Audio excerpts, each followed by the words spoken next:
The majesty of nature manifests in a variety of ways. Great tsunamis, violent volcanic eruptions, a sun-kissed meadow serenaded by birds. There are many places and phenomena in our world that inspire awe in the sheer immensity of the natural world. Divinity, contained in the morning dew upon the grasslands. There are also, of course, some monster species that evoke this feeling. Many of them have been revered as deities of some kind in the distant past, with various cultures worshipping different kinds of monsters. But to find perhaps the most influential monster deity, one must travel eastwards, into the region known as the Misty Peaks. This mountainous land is known for its mild climate and abundance of beautiful streams and waterfalls. It is also home to Yukumo Village, a town famous for its hot springs. But this village is also the site of one of the most well-preserved monster worship traditions. For as tranquil as the Misty Peaks might seem, there is a great shadow that looms over them in perpetuity. Since ancient times, Yukumoan oral history advises that when the clouds gather above the highest peaks, one must seek refuge or risk coming face to face with the master of the mountain range. And if one were to scale the peaks amidst the storm, said master would surely reveal itself. The elder dragon that rules these lands, the majestic storm ruler, the Amatsu. Often called by its full ancient name, Amatsu Magatsuchi, in religious scriptures, the Amatsu appears truly more like a god than a creature of flesh and bone. A thin, serpentine body adorned with thick, flexible fins, sometimes referred to as divine garment by worshippers. A small head with a menacing expression, crowned by two enormous golden horns. And perhaps most mysteriously of all, the ability to levitate, riding the very air like a divine messenger, perpetually cloaked in storm clouds and winds that seem to act on its command. Standing before the Amatsu, it is truly no secret why some might think it to be divine in nature. However, even the deepest truths of our world can be revealed through rigorous research. Thus, the Hunters Guild has over the years collected troves of observational data on the Amatsu, allowing the Royal Academy to construct a solid understanding of the dragon's physiology and ecology. The core feature of the Amatsu that informs all of its other adaptations is its incredible ability to generate and store water within its body. Specifically, vast amounts of water are created in specialized sacs on the back of the dragon. Within those sacs lie numerous unique organs called storm vesicles, which are the command centers that control and regulate the production, storage, and circulation of water within the body. The water can then at command be sent across the massive fins of the Amatsu to be expelled in tiny aerosol quantities, allowing the dragon to effectively control humidity and moisture around itself. Controlling moisture might not sound like a devastating, godlike ability at first, but the Amatsu is living proof that it is. By manipulating gradients of humidity and thus temperature across a vast area, the Amatsu can essentially control the weather, assembling storm clouds and winds to suit its needs. This is, in fact, the secret behind its otherworldly levitation.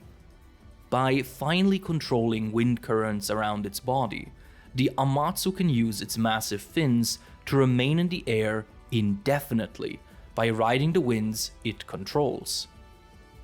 Of course, the Amatsu can use this ability for more than just floating. By amplifying the force of the winds around itself, the dragon can create a shroud of powerful winds that not only obscure it from sight, but also repel attacks and projectiles from foes. It can also narrow and focus its winds while altering their vectors to create deadly slicing gales that can cut through wood and stone with ease.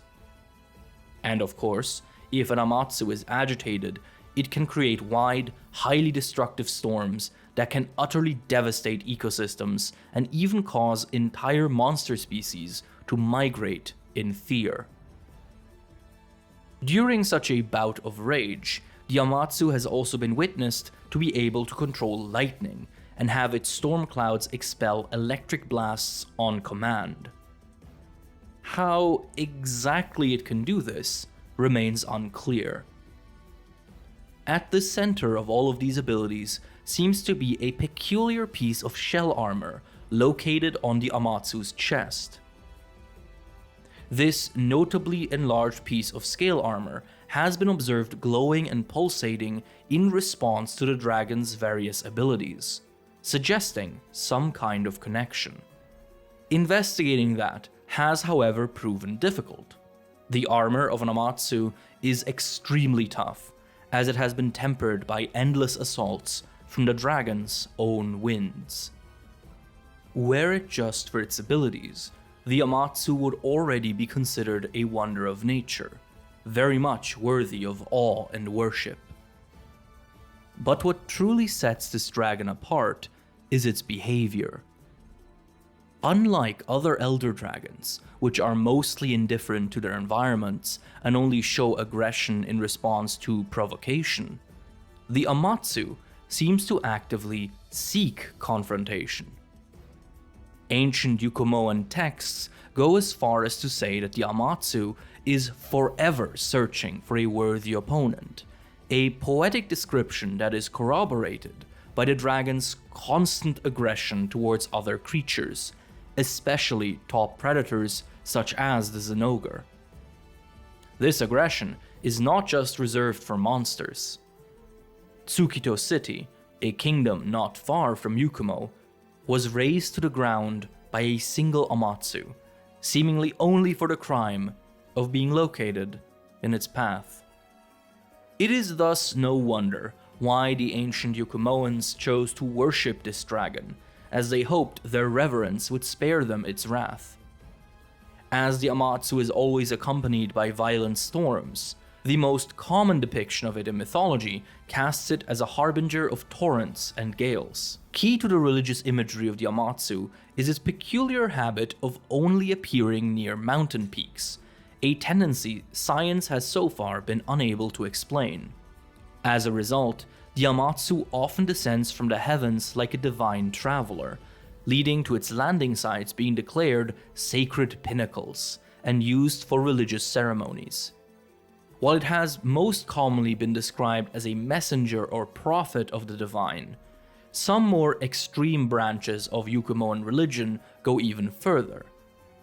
Citing its pristine, crown-like horns as proof of lordship, they declare that the Amatsu is no mere messenger, but rather the great dragon god himself, creator of the world, given flesh. But of course, over the long existence of Yukumoan culture, not all have looked upon the Amatsu as a being of worship.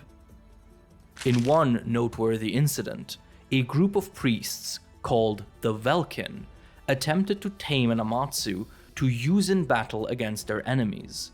While it has not been preserved whether or not they succeeded, it is said that the Welkin gained enlightenment in the process, and replicas of their traditional garb are still sometimes worn by Yukumoan clergy. Thank you all so much for watching. As always, I hope you enjoyed this video. As always, I would like to especially thank everyone who supports the channel financially, be that on Patreon or through YouTube channel memberships. I would like to especially shout out Admiral Frost, Alistair in Wonderland, Argent, Artur Centeno, Autumns, Big Mac, Boo, Bruggy, Chocolate Coat, Claire Miboon, Destro, Dracovane, Dragonlord, Dissy, Echo but Evil, Ethan Toombs, Feopuz, Foul Tricks, Golden Sushi X, Grüße an Mama, Harpier, Hellbug Hunter, I'm Just Happy to Be Here, Inepts, Iron Camel, It's Robin Now, Jack of All Shades, Jacob Coleman, Jonathan Ginsberg, Joseph Guerrero, Magenta, Just So You Know, That's All, Carl the Crab, Kiefer XL21, Kenny Goldsmith, Kogath, L3 Lazarus, Lieferdienst, Logan Bilodeau, Lone Strider, Lord Asmodeus, Lufish, M1Have12, Macaroni Leviathan, Maka Maui, Makot02, Matt Hat 124, Meta Defiance, Mr. Pyramid, Molly Mockery, My Name Gone, Nils Schlatter, Noah Schanz, Oakwood Tree, Paige Gandalf Soda, Pancake Pappy, Person 212, Pre-Com King, Punonym, Quali, Quixotic Metroid 906, Rambling Robin, Regal Eagle, Resident Neko Arc, Ronger 97, Rose, RTG Thundy, Ryan Hook, Skiba, Shebo, Silly Wizard 97, Siragon, Sir Newt Newt, Solomare,